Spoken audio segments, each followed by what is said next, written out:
First is sponsored by Ram Trucks, built to serve. We'll get to the Cowboys in a second, but first, Broncos Chiefs. Cortland Sutton makes a great 41-yard catch while falling to the ground. One of the only offensive highlights for Denver. They won last week thanks to a great defensive effort against Tennessee. This week, the defense wasn't there, offense wasn't either. This ball actually should have been intercepted. Yeah. The safety misplayed. He stumbles, right? Like going for it. It looked like it's going to be picked. See him right there, and then he runs into his own guy. He should have picked it off. Great catch, though. All right, college football, East Tennessee State University. Receiver Will Huzzy. Look at that one-handed diving catch for the touchdown. Not bad. That is his first collegiate touchdown, see? Really? Absolutely. I'm just more amazed of the last name. I didn't realize anyone had a last name like that, Will Huzzy. My mom used to call some people that when I was young. I was like, what? What does that mean, Mom? She was like, you'll learn when you get older and everything. Accentuate the Z. Like, Accentuate. Oklahoma high school football. Texoma's Isaac Word makes an insane catch off the back of a Watauga defender and takes it in for the touchdown. Look at this. This was amazing. All right? The defender face guard, and it should have been a flag called on that. But, Nick, you know we're not into that pass interference. No. We want that reception.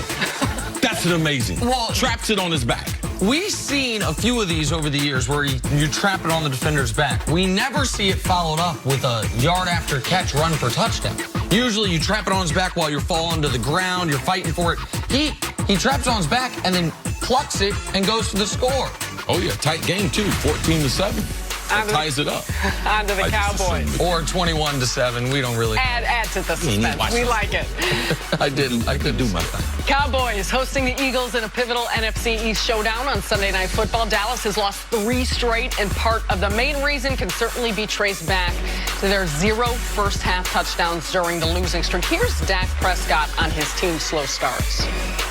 When you're playing from behind, you're obviously not running the ball that much, so it's hard to get the same leverage, you get the same response you get when you do a play action when you're down a couple of touchdowns. So we'll get back to it. We'll get back to running our offense, but I think it all goes back into starting faster than we have, dictating the tempo and allowing us to do exactly that. Starting fast is one thing, but see, what do Dak and the Cowboys offense need to do to come out with a win Sunday against the Eagles? Well, first of all, before I get to what they're going to do, Dak Prescott was the second person I thought about when Patrick Mahomes got hurt last night. First was Nick Wright, and now Dak Prescott. As far as this money, Jerry slid this contract over to him. Dak keeps sliding it back, saying, add something to it, boss. When you watch Patrick Mahomes injure his knee and how significant it might be, it affects other players. And I believe that Dak watching that game, it affected him. So how Dak and Zeke and this offense, how they're going to operate and beat Philadelphia, yesterday I said, man, they have to be creative. They have to run it, and they have to have Dak involved in the running game. I wouldn't be surprised if he runs the ball 8 to 10 times. I bring back the RPOs, the run-pass option for the quarterback, out of the shotgun, letting him read the defense. Zeke's going to carry a bunch of those. I'm going to run a few of them, and then several times I'm going to throw the ball out of it. I still believe that's the most effective way for Dallas when your wide receiving core is banged up. I don't know how healthy Cobb's going to be. Don't know if Amari Cooper, he hasn't shown me the ability that he can be one of the elite receivers when he's a little bit nicked up. So they were depleted at the end of the game. That's why they went to Jason Witten. So my philosophy is we have to run the ball. We have to be creative because we don't have a starting left tackle. We don't have our starting right tackle. But now with what happened last night, Dak's human now. And that contract's still sitting on the table. And all that guaranteed money that he's never had participated in, I believe that weighs on his mind. So will he be as willing on those RPOs? The defensive end is right in between, Sarah. Do I just give it to Zeke? Go ahead, Zeke, you run it. Power through it. Or do I play with reckless abandon that he did in college and his first 3 years in the league, Nick? All right, so you and I have been spending too much time together because I thought of Dak as well, but for a slightly different reason. I also thought of you because you called me. Now I gave you the bleep you button. I couldn't deal with you at that moment. Pick up, no, I couldn't pick up his call. Patrick Mahomes is limping off the field. My phone rings. I see Chris Carter. I say, not today. Satan. Not dealing with it. But I thought of Dak in this regard, and then I'll answer the question, so I don't want to defer it. But when you talk about him wanting to accept Jerry's deal, I thought of him going to Jerry and saying, listen, you guys might think I'm not the throw of the football Patrick Mahomes is, not the throw of the football Carson Wentz is. You know what I am? Always available.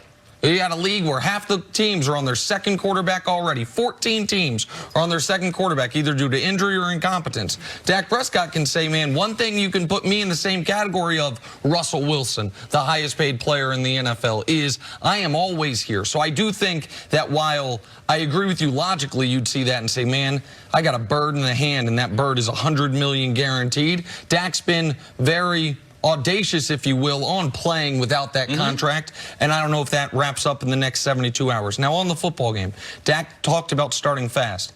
Man, this Cowboys offense in the first half, I'm not talking about just during the 3-game losing streak, dating back to the Miami game in week 3, so over the last 4 games, has been as bad as any first-half offense in football outside of maybe Miami. The first 2 games of the year, the Cowboys had 9 drives in the first half.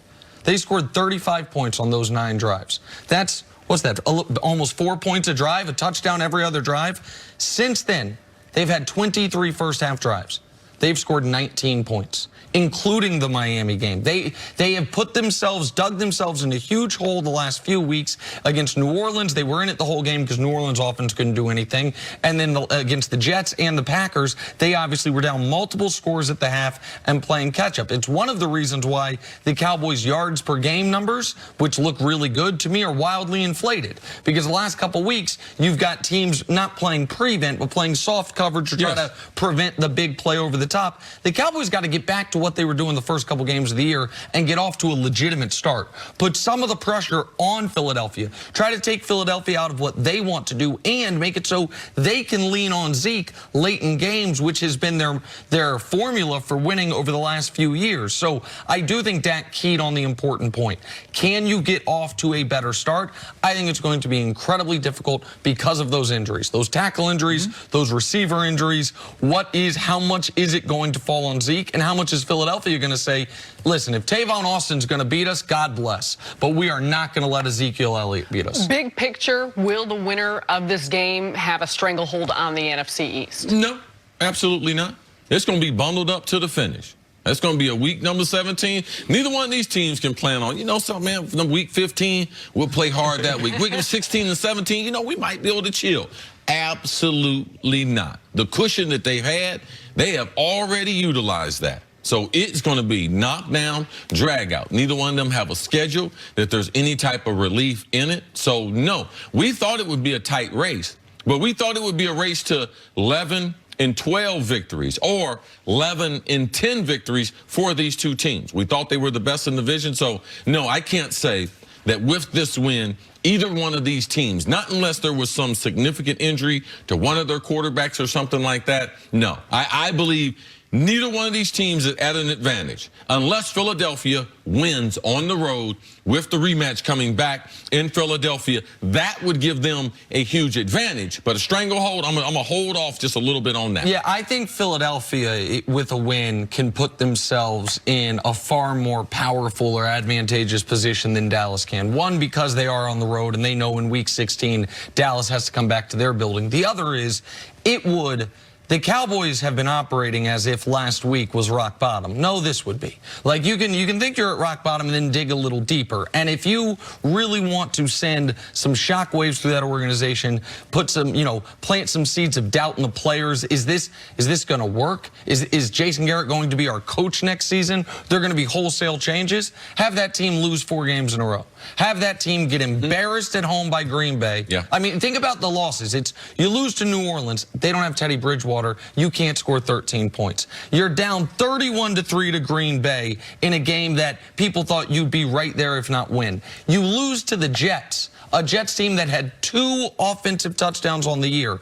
If you then lose at home to the team that you have circled on your schedule all year long, to me, if Philly wins, they can't bury Dallas because Philly hasn't been good enough throughout the year to be able to say they're going to be able to bury anybody, but they can start shoveling some dirt on them. What are the numbers for a team losing 4 in a row? 6 since the playoff format it is now.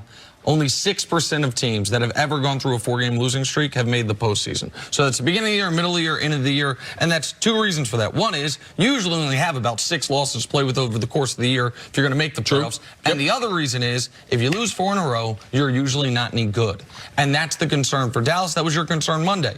That is, maybe Dallas just isn't a good football team. They have a chance to prove they are this weekend. They got a tough battle at home. We'll find out Sunday. All right, coming up, are the Pats a lock to win the AFC after Mahomes' injury? That's next on First Things First. I'm gonna fight, man.